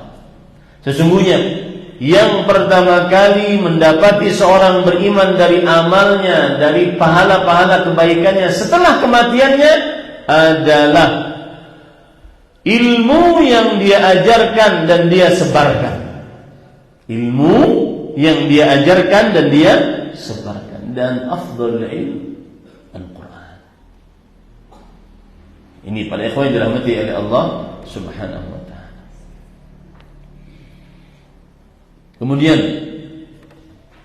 surat Yasin ayat 12, Allah Subhanahu wa ta'ala berfirman, "Wa naktubu ma qaddamu wa atharu. Inna nahnu nuhyil mauta wa naktubu ma qaddamu wa atharu." Kami akan menghidupkan orang-orang yang mati, dan kami akan tulis apa dari amal-amal ibadah mereka yang telah mereka perbuat dan bekas dari amal ibadah mereka. Wahai para ikhwan, para pengajar Al-Quran, mereka mempunyai umur kedua. Al-Quran yang dia baca akan tertulis sebagai pahala amal saleh. Ketika Al-Quran itu dia ajarkan, muridnya mengajarkan kepada muridnya yang lain, muridnya mengajarkan kepada yang lain, maka itu akan disebut dengan atharu, bekas dari amal saleh dia akan ditulis sebagai pahalanya. Makanya orang pengajar Al-Quran, dia adalah orang yang mempunyai umur kedua. Umur kita tidak lebih daripada 60-70 tahun pada yang. Tapi lihat bagaimana Imam Nafi', beliau mempunyai murid-murid yang sampai sekarang menginduk ilmunya kepada Imam Nafi' yang saya sebutkan tadi. Salah satu ahadu al-qurra' as-sab'ah, salah satu ahli baca Al-Quran yang 7. Subhanallah. Ini para ikhwan yang dirahmati oleh Allah Subhanahu wa ta'ala. Nah, kemudian yang ketiga sekarang, interaksi seorang muslim dengan Al-Quran yang ketiga adalah membaca Al-Quran. Membaca Al-Quran, Nabi Muhammad sallallahu alaihi wasallam, beliau sangat suka membaca Al-Quran dalam setiap keadaan. Berdiri, duduk, berbaring, beliau baca Quran. Sedang dengan istri, bermesraan, sedang perang, beliau baca Quran. Maka perhatikan para santri-santri sekalian, berapa banyak lisanmu membaca Al-Quran, terutama saat pulang, saat keluar dari pesantren ini, penjara suci ini. Jangan seperti kuda keluar dari kandangnya, sangat liar, lupa dengan Al-Qurannya. Yang ada nonton orang main game, Saya pesan kepada Fadilat Mudir yang saya hormati, saya belum kenalan ya, mana mudirnya enggak tahu. Ya, kemudian pada ustaz-ustaz, pengurus-pengurus pengasuh pesantren Tahfidzul Quran Al-Firqatun Najiyah, saya pesan. Dan ini sudah termasuk daripada penelitian. Santri-santri lisannya kasar, kotor, salah satu sebabnya nonton game online. Nonton orang main game online. Nanti itu mulai itu perkataan-perkataan kasar. Njrit, njir. Ya. Maka itu tidak boleh. Saya pesankan di sini pada para santri, mudah-mudahan jadi peraturan di sini. Tidak menonton orang main game online karena omongannya kasar-kasar. Dan ini salah satu dekadensi moral dan akhlak yang sangat kita rasakan di tengah zaman media sosial. Rasulullah SAW bersabda, "Laisal mu'min bit-ta'an walal la'an walal fahish." Orang beriman bukan orang yang suka mencaci, melaknat, berkata kasar, berkata kotor. Ini para ikhwan, apalagi ahlul Quran. Maka lisannya harus jauh dari kata-kata yang kotor. Kembali kepada membaca Al-Quran tadi, Nabi Muhammad SAW setiap keadaannya baca Quran, bahkan ketika perang. Disebutkan dalam hadis riwayat Bukhari dari Abdullah bin Mughaffar radhiyallahu anhu, "Ra'aitu Rasulullah sallallahu alaihi wasallam yaumal fathi Makkah, yauma fathi Makkah wa huwa yaqra'u ala rahilatihi surat Al-Fath." Aku melihat Rasul sallallahu alaihi wasallam pada hari penaklukan kota Mekah. Beliau dalam keadaan membaca surat Al-Fatih di atas ontaknya. Bahkan ketika sedang bermesraan dengan istrinya, beliau baca Quran. Disebutkan dalam hadis riwayat Imam Muslim, "Kana Rasulullah SAW yattaki'u fi hijri wa ana haid, fa yaqra'u al-Quran." Rasulullah SAW tidur di pangkuanku dan aku dalam keadaan haid dan beliau membaca Al-Quran. Maka para ikhwan, membaca Al-Quran itu adalah lifestyle seorang muslim, gaya hidup seorang muslim, manhaju hayat. Gaya hidupnya seorang muslim itu baca Quran setiap hari. Dan merupakan hikmah Allah di dalam menghafal Al-Quran. Al-Quran cepat terlupakan dari ingatan kita jika tidak diulang-ulang. Salah satu fungsinya adalah agar kita senantiasa selalu membaca Quran. Ta'ahadul Quran, fawalladhi nafsi biyadihi, fa innahu ashaddu tafallutan minal ibli fi 'iqaliha. Selalu berpegang teguhlah dengan memurajaah Al-Quran. Saya dapat pesan, dan ini saya sampaikan pesan kepada para santri agar kalian tulis. Ini pesan dari Ustaz Ahmad. Beliau dapat pesan dari gurunya, Fadilat Syekh Profesor Dr. Abdul Razak bin Abdul Muhsin. Beliau mengatakan, al-hifdhu muraja'ah. Yang namanya menghafal adalah orang yang selalu mengulang Al-Quran, mengulang membaca Al-Quran. Al-hifdhu muraja'ah. Maka para ikhwan yang dirahmati oleh Allah Subhanahu wa taala, bahkan Nabi Muhammad sallallahu alaihi wasallam beliau mempunyai hizib, bacaan tersendiri untuk Al-Quran. Kalau malam ini lupa, maka beliau akan qadha malam depannya. Ada bacaan tersendiri. Sebagaimana disebutkan dalam hadis yang diriwayatkan oleh Imam Muslim, "Man nama an hizbi aw syai'in minhu faqara fi ma bainahu baina salatil fajr wa salatil dhuhri kutiba lahu ka'annama qara'ahu min al-lail." Perhatikan ini baik-baik. Barang siapa yang tertidur dari kebiasaan membaca Al-Qur'annya atau sesuatu dari kebiasaannya, maka bacalah, maka lalu dia membacanya antara salat subuh dan salat zuhur sebagai qadanya, seakan-akan dia membacanya di malam hari. Apa pelajaran yang kita bisa ambil? Para ikhwah, termasuk sunnah Rasul membaca Al-Quran di mana-mana. Coba apa yang terjadi di tengah kaum muslimin di mana-mana? Tengah orang-orang awam, apa yang terjadi? Scroll TikTok sampai jam 3 pagi. TV, sinetron, dan khusus para santri di dalam bulan Ramadan. Syahrul tilawatil. Imam Malik rahimahullah berkata, "Ja'a Ramadan, fahuwa syahrul tilawatil Qur'an wa it'amut ta'am." Telah datang bulan Ramadan, maka dia adalah bulan membaca Al-Quran dan memberi makan kepada orang-orang. Harus banyak hatamannya. Harus banyak hatamannya di dalam bulan Ramadan. Kalau seandainya ada orang awam yang bisa hatam per 3 hari, semestinya santri tahfidzul Quran lebih daripada itu. Dan per 3 hari tidak mustahil.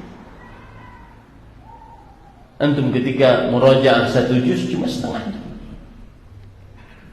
Per 3 hari ambil setelah setiap habis sholat. Baca Quran 2 juz 1 jam ba'da subuh, 2 juz 1 jam ba'da zuhur, 2 juz 1 jam ba'da asar. Kemudian 4 juz setelah tarawih. Karena habis maghrib ada juz-juz yang lain.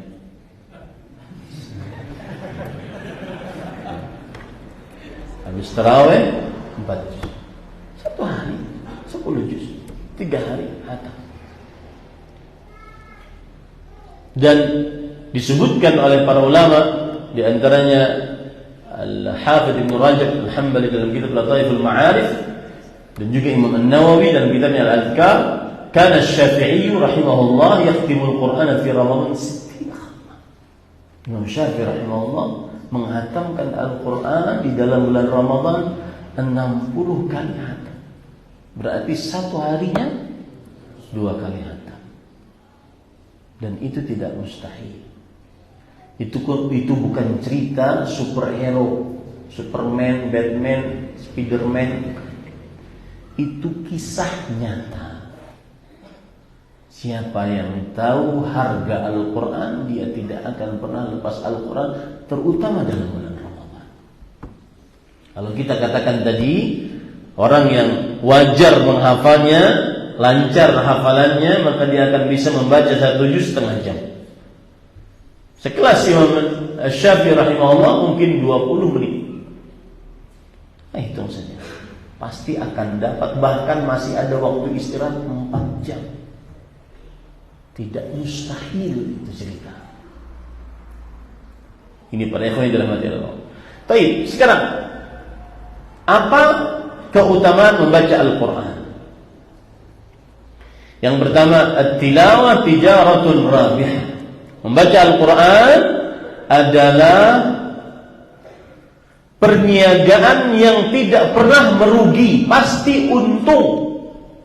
Membaca Al-Quran adalah perniagaan yang tidak pernah merugi. Sebagaimana firman Allah dalam surah Fatir ayat 29 sampai 30. Innal ladzina yatluna kitaballah wa aqamus shalah wa anfaqu mimma razaqnahum sirran wa alaniyah yarjuna tijaratan lan tabur. Sesungguhnya yang membaca kitabullah, mendirikan salat, berinfak dengan apa yang kami telah berikan rezeki kepada mereka, baik secara rahasia atau terang-terangan, mereka berharap perniagaan yang tidak pernah merugi. Imam Al-Qurtubi rahimahullah dalam kitab beliau Al-Jami' li Ahkamil Quran, beliau mengatakan, hadhihi hiya ayatul qurra al-'amilin al-'alimin.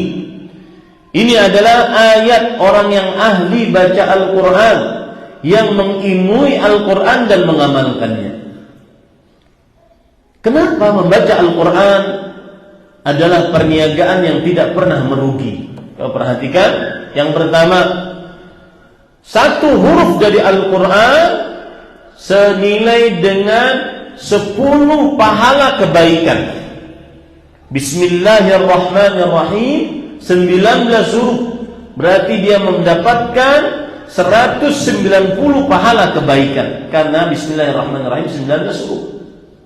Rasul sallallahu alaihi wasallam bersabda, hadis riwayat Imam Tirmidzi, "Man qara'a harfan min kitabillah falahu bihi hasanah wal hasanatu bi 10 amsalha wa la aqulu alif lam mim harf walakin alifun harf wa lamun harf wa mimun harf." Barang siapa yang membaca satu huruf dari Al-Quran, maka baginya pahala baginya satu pahala kebaikan, dan satu pahala kebaikan dilipatkan menjadi 10 pahala kebaikan. Aku tidak mengucapkan alif lam mim satu huruf, akan tetapi alif satu huruf, lam satu huruf, mim satu huruf. Dia adalah perniagaan yang tidak pernah merugi. Kemudian, kenapa membaca Al-Quran adalah perniagaan yang tidak pernah merugi? Karena Allah Subhanahu wa ta'ala berfirman di dalam surat Hud ayat 114, "Innal hasanat yudhibna sayyi'at." Sesungguhnya pahala-pahala kebaikan menghapuskan dosa-dosa keburukan. Kita baca Quran dapat pahala-pahala kebaikan yang dilipatkan setiap hurufnya 10 kali lipat. Pahala-pahala kebaikan tersebut menghapuskan dosa-dosa keburukan. Kemudian, para ikhwan yang dirahmati oleh Allah, ini yang saya singgung tadi, membaca Al-Quran waktunya di malam hari. Banyak dalil yang menunjukkan hal itu. Banyak dalil yang menunjukkan hal itu. Salah satu dalilnya adalah ini, hadis riwayat Imam Ahmad, "Man qara'a bi mi'ati ayah fi lailah kutiba lahu qunutul lailah." Siapa yang membaca di suatu malam 100 ayat, maka ditulis pahala untuknya seakan-akan dia beribadah semalaman suntuk. Allahu Akbar. Bacanya malam hari, nak. Ya, kalau pulang liburan, tinggalkan HP ini. Bacanya di malam hari. Ini apalagi kalau sudah santri punya HP tersendiri, mungkin ada wali-wali santri ya, punya HP tersendiri, internet wifi tanpa batas, habis. Kasihan santrinya. Dan di sini wali santri harus bertanggung jawab. Lihat hadis syafaat Al-Quran, as-siyam wal Quran yashfa'an yaumil qiyamah. Lihat malam hari ya, puasa dan membaca Al-Quran, kedua-duanya akan memberikan syafaat nanti pada hari kiamat. Yaqulul Quran, bacaan Al-Quran akan berkata kepada Allah. Sistem syafaat itu bagaimana para jemaah? Perhatikan. Ini bacaan Al-Quran, di sini Allah, di sini orang yang ingin diberikan syafaat. Bacaan Al-Quran akan datang kepada Allah. "Ya Rabbi, mana'tuhun nauma bil-lail fasyafi'ni fi." Wahai Rabbku, aku larang dia untuk tidur di malam hari demi membacaku, maka ampuni dosanya. Itu sistem syafaat. Syafaat itu adalah pengertiannya talabul khair lil ghair, meminta kebaikan untuk orang lain. Salah satu pemberi syafaat bacaan Al-Quran kita. Wahai Rabbku, ampuni dosa yang membacaku di malam hari. Membaca di malam hari, ingat itu baik-baik, kaum muslimin, baca Quran di malam hari waktunya. Kenapa? Karena siang untuk kerja. Dan dari sinilah Rasulullah SAW kalau di malam hari beliau mengetahui ini rumahnya kaum Asy'ariyin, orang-orang yang ahli baca Al-Quran dan bagus suaranya untuk membaca Al-Quran. Dari mana? Yusma'u min buyutin dawiyun kadawin. Didengar dari rumah-rumah mereka kalau sudah malam hari dengungan seperti dengungannya lebah. Kenapa? Karena baca Al-Quran di malam hari. Makanya Allah Subhanahu wa ta'ala juga berfirman, "Inna nasyi'atal laili hiya aqwa." Gimana ayatnya? Asyaddu.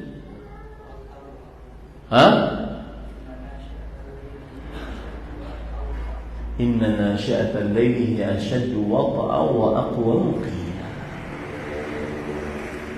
Ya, keadaan malam lebih tegak untuk mentadabburi Al-Quran. Baik, para ikhwan dirahmati oleh Allah, perniagaan yang tidak pernah merugi. Kemudian yang kedua, keutamaan membaca Al-Quran. Bagaimanapun pembaca Al-Quran, maka dia akan mendapatkan pahala. Mau faham tidak faham, lancar tidak lancar, dia akan mendapatkan pahalanya.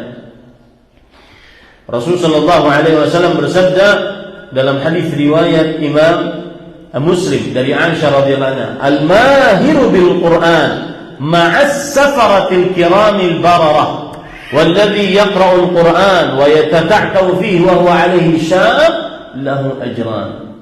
Orang yang mahir dalam membaca Al-Qur'an, maksudnya hafalannya lancar, bacaannya lancar, maka dia akan bersama malaikat yang mulia dan baik.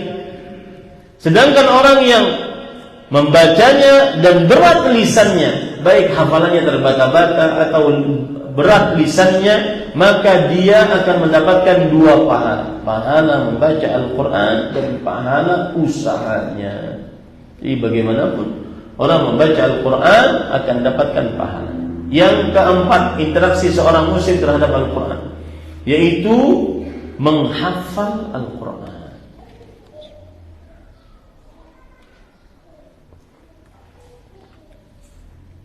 Para ikhwan yang dirahmati oleh Allah Subhanahu wa taala, menghafal Al-Quran Allah telah menjanjikan dia mudah. Dalam surat Al-Qamar ayat 17, 22, 32, 40, "Walaqad yassarna al-Qur'ana lidzikri fahal min muddakir." Sungguh kami telah mudahkan Al-Quran untuk diingat, maka apakah ada yang mengingatnya? Maka akan ditolong oleh Allah. Lihat penafsiran menarik dari Imam Al-Qurtubi. Ay sahhalnahu lil hifdzi wa a'annahu alaihi man arada hifdzahu. Fahal min talibin li hifdzi fayu'anu alaihi. Lihat para penghafal Al-Quran yang mungkin sekarang menghafal Al-Quran lagi mandek, ustaz murojaahnya susah, ustaz nambahnya susah.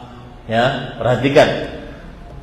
Kami telah mudahkan Al-Quran untuk dihafal, dan kami telah tolong untuk menghafal Al-Quran bagi siapa saja yang ingin menghafalnya. Saya pernah sebelum memasukkan anak saya di pesantren di Yogyakarta, ada waktu itu penataran bagi wali santri. Meskipun saya pimpinan pesantren, saya ikut penatarannya karena saya wali santri. Ada perkataan menarik dari penataran tersebut oleh si ustaz. Beliau mengatakan, menghafal Quran bukan urusan kamu pintar atau tidak. Menghafal Al-Quran kamu punya kegigihan atau tidak. Gigih menghafal, pasti hafal. Semangat mengulangi, semangat membaca, terus membaca, pasti hafal. Bukan urusan dia pintar, dia tidak pintar. Dan ayat ini mukjizat Al-Quran, para ikhwan yang dirahmati oleh Allah Subhanahu wa taala. Bahkan disebutkan oleh Al-Imam Al-Mawardi, ulama Islam abad ke-450 Hijriah. Beliau mempunyai kitab bermadzhab Syafi'i. Beliau mempunyai kitab Al-Hawi Al-Kabir. Perhatikan perkataan beliau. Min i'jazihi taysiruhu ala jami'il al-sunnah. Termasuk mukjizat Al-Quran, kemudahan menghafalnya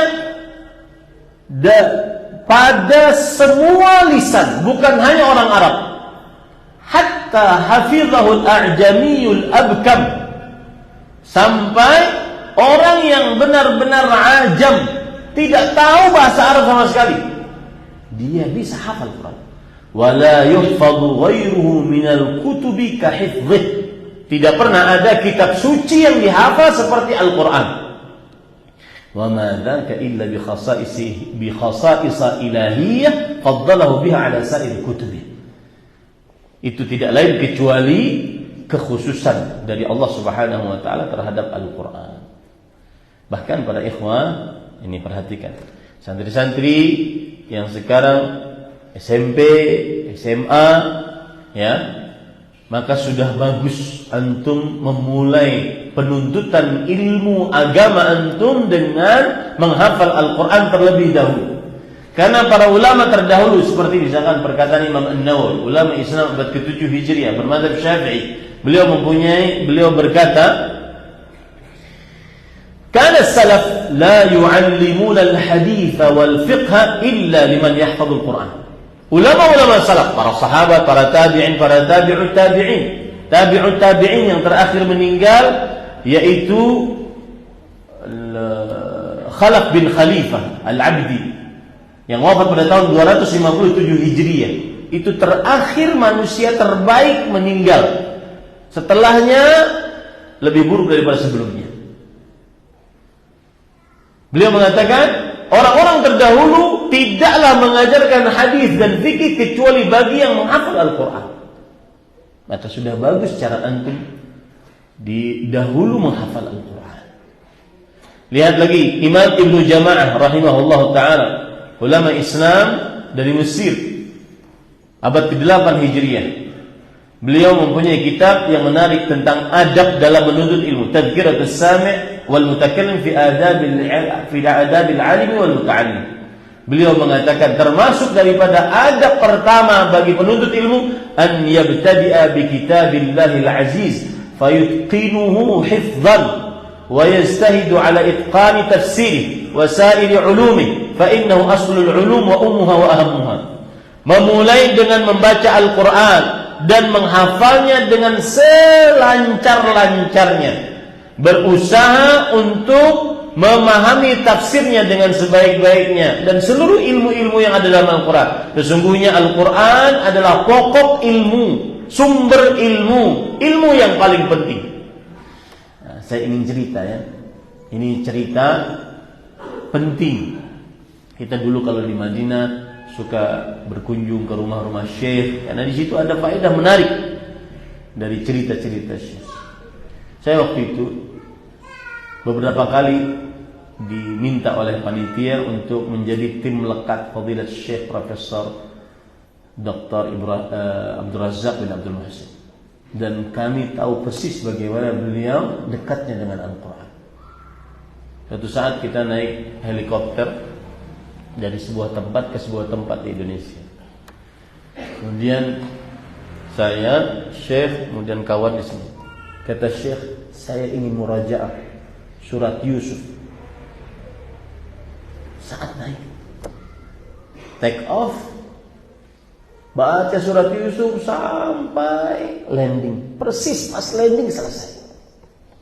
Lihat bedanya seorang alim. Meskipun saya pesan, kita tidak boleh memuji manusia yang masih hidup berlebihan, karena kita tidak tahu seorang yang hidup bisa diwafatkan dalam keadaan bagaimana. Fa innal hayya la tu'man 'alal fitnah.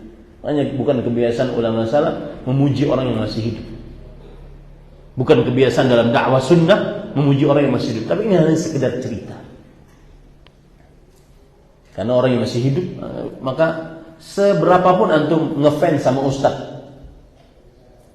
fulan, seberapapun, maka jangan terlalu berlebihan. Karena al-hayy la tu'man al-fitnah.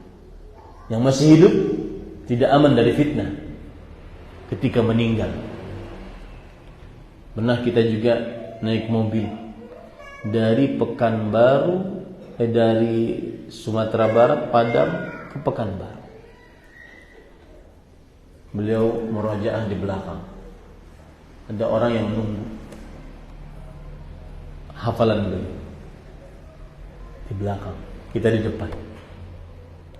Dan ini dicontohkan juga oleh bapak beliau, Fadilat Syekh Muhaddithul Madinah, baqiyat ulama as-salaf, ahli hadis kota Madinah, ulama yang tersisa dari ulama-ulama salaf, yaitu Fadilat Syekh Abdul Muhsin bin Hamad Al-Abbad hafizahullah. Setiap kali kita libur pengajian, biasanya kita punya pengajian setiap hari membahas kitab-kitab hadis, Sunan Abi Daud, Sunan Tirmidzi. Ketika saya masih di sana, baca kitab Sunan Abi Daud, Sunan Tirmidzi. Kalau musim ujian biasanya libur.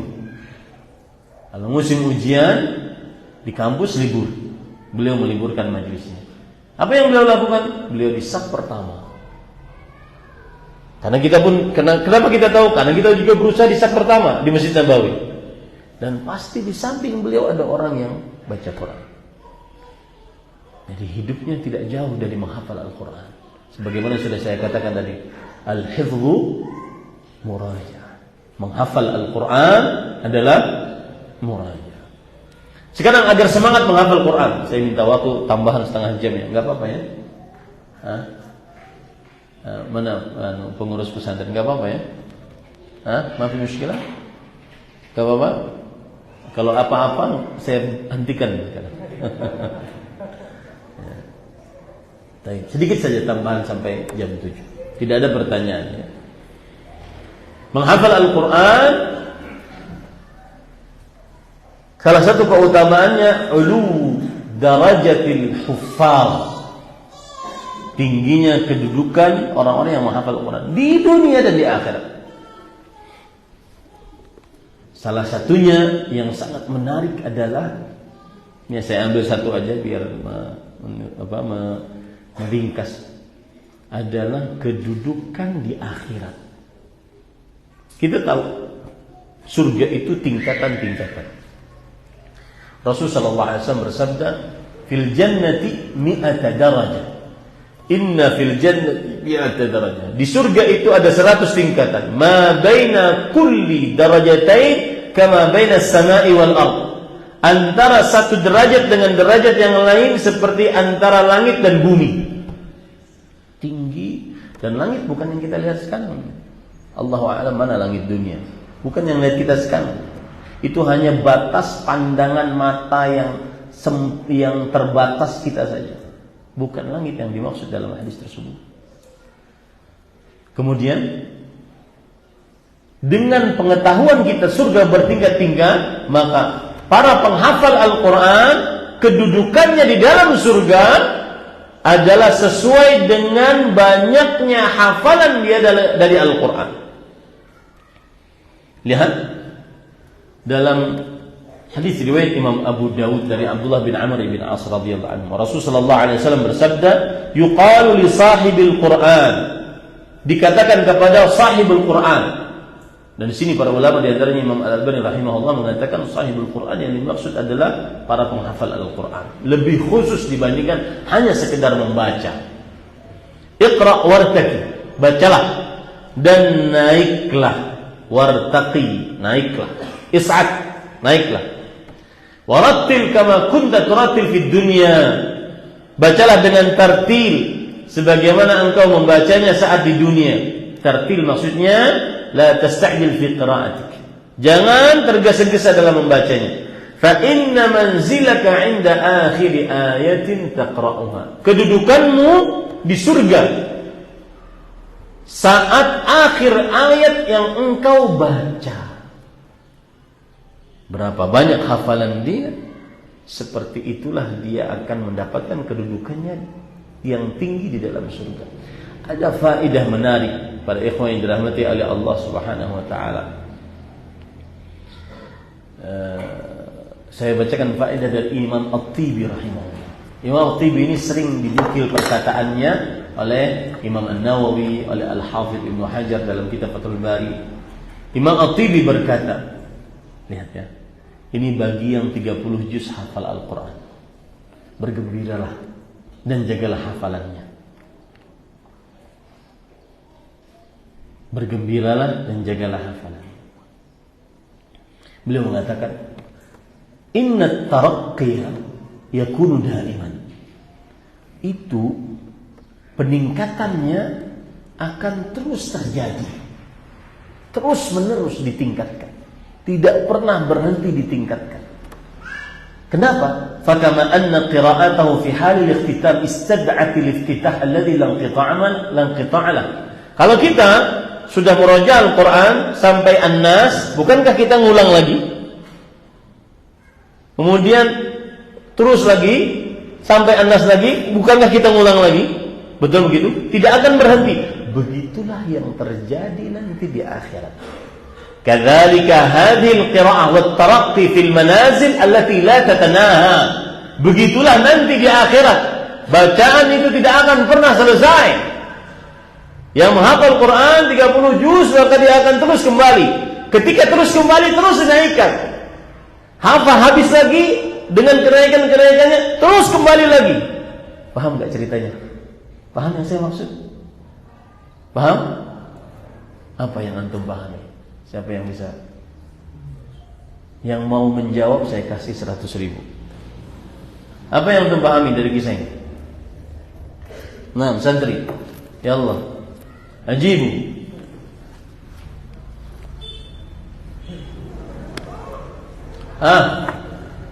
Yang angkat tangan. Man yurid an yujib yarfa' yadahu. Ajib. Atau ikhtar. Ya ustaz, ikhtar ahadan min al-talabah. Ajibu. Hal fahimtumuni aw la? Nah, enggak ada yang paham? Udhkur ismak min ayna jit wa ajib. Qum qiyamah. Qif. Nah, pertanyaannya, apa yang dimaksud dari perkataan Imam At-Tibi?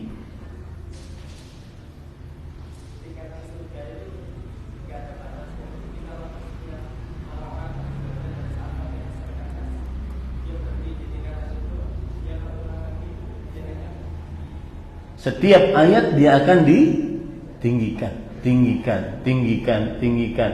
Dari Al-Fatihah satu ayat tinggi, ayat kedua tinggi, ayat ketiga terus sampai 6.300-an ayat. Berarti dia akan tinggi terus. Orang kalau baca di dunia, apakah sampai situ saja An-Nas, habis itu berhenti? Enggak. Harus ulang Al-Fatihah. Begitulah dia ta'ala. Saya lanjutkan ya. Wa hadhil qira'ah lahum katasbih lil malaikah. La tushghiluhum min mustaladzatihim bal hiya a'zamu mustaladzatihim. Jazakallah khair. Mas buka. Wais. Jazakallah khair ya Wais. Allah yuwaffiquk.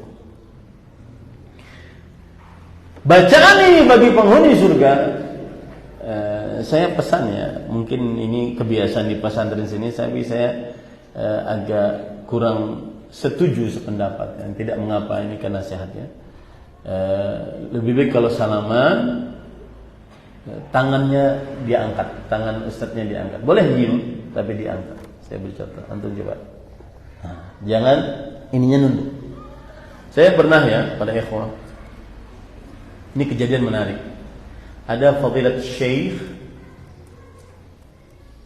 siapa namanya? Sampai lupa saya. Abdul Malik Ramadhani ke Kalimantan Banjarmasin. Kemudian beliau saya kenalkan dengan bapak. Karena ada bapak, saya cium tangan bapak. Saya cium tangan bapak sambil menunduk. Kemudian saya bukan mencium malahan, saya letakkan di dahi. Ya, menunduk, letakkan dahi.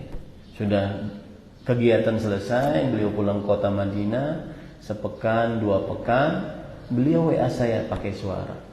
Ahmad, saya tahu antum ingin memuliakan bapak antum. Lihat ya, sudah sepekan nih, sudah 2 pekan nih. Artinya itu terngiang-ngiang dalam diri syekh gitu. Saya harus memberitahu. Maka beliau, saya tahu antum ingin berbakti, tapi saya lihat antum ketika mencium tangan, antum membukukan, terlalu membungkukkan, kemudian antum meletakkan di dahi. Tidak boleh sujud kecuali hanya kepada Allah. Maka caranya, silahkan cium tangan ustaz antum, itu baik, tapi angkat, jangan antum buku, angkat. Kemudian paham ya? Jazakallah khair. Baik. Bacaan itu seperti tasbih bagi para malaikat di surga. Mereka tidak akan merasa lezat, merasa berat dengan bacaan tersebut. Nah, indahnya menghafal Al-Quran. Maka jangan pernah malas untuk menghafal Al-Quran, terutama yang 30 juz. Yang terakhir para ikhwah, yang kelima, interaksi seorang muslim apa? mengamalkan. Satu aja perkataan dari ulama-ulama salaf. Ada yang mengatakan dari Al-Hasan Al-Basri, ada yang mengatakan dari dari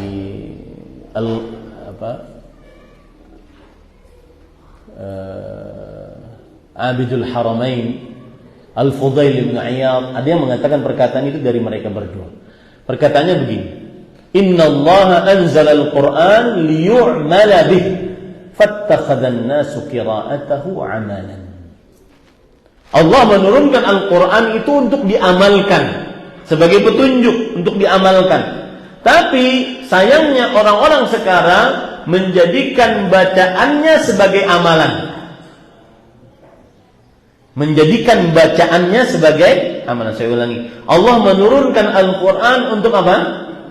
Diamalkan. Tapi orang-orang sekarang menjadikan bacaannya, membacanya sebagai amalan. Memperbagus-bagus suaranya, ada nagam ini, ada nagam ini, dan seterusnya.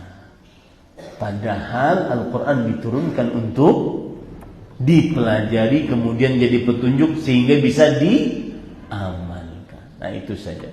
Mudah-mudahan bermanfaat. Mohon maaf kalau lebih daripada waktu yang ditentukan, dan saya kira para ustadz di sini banyak, tidak perlu ada pertanyaan-pertanyaan.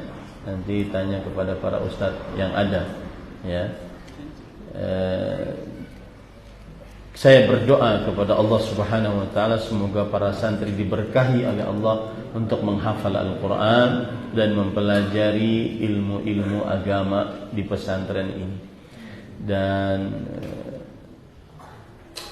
berterima kasih kepada pesantren Tahfidhul Quran Al-Firqah Najiyah dan juga pesantrennya Syekh Utsman. Saya kenal beliau di Banjarmasin. Kalau datang ke Banjarmasin, saya dengar bahwa santri-santrinya ke sini.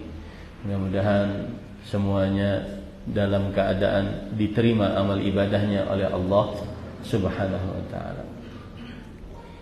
Dan biasanya kalau ada pengajian seperti ini, agar menjadi semangat bagi para santri, ya. Karena tadi saya lihat ada yang ngantuk, ada yang hadir tapi dunianya kemana gitu ya. Maka agar menjadi, karena para santri itu biasanya tergugah dengan perlombaan, maka saya nasihatkan kepada pengurus pesantren yang ringkasannya, tulisannya lengkap, maka dikasih hadiah. Ringkasan dan tulisannya lengkap, dikasih hadiah. Ya, kalau perlu hadiahnya boleh pulang sehari gitu.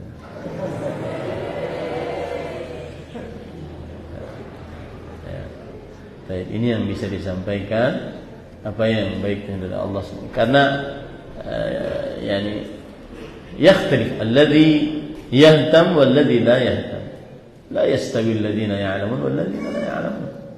Beda orang yang memperhatikan dengan orang yang tidak memperhatikan. Tidak akan sama orang yang berilmu dengan orang yang tidak berilmu. Dan kesempatan cuma sekali. Ya, mungkin ini sekali pertama saya datang, mungkin ini yang terakhir. Allahu a'lam. Sering saya katakan, semoga berjumpa lagi dalam majlis-majlis ilmu yang lain. Kalau seandainya tidak berjumpa, maka saya katakan sampai jumpa di dalam surga Firdausnya Allah Subhanahu wa taala. Ini yang bisa kita sampaikan. Subhanakallah bihamdik, asyhadu an la ilaha illa anta, astaghfiruka wa atubu ilaik. Wa sallallahu nabiyana Muhammad walhamdulillahi rabbil alamin. Wassalamu alaikum warahmatullahi wabarakatuh.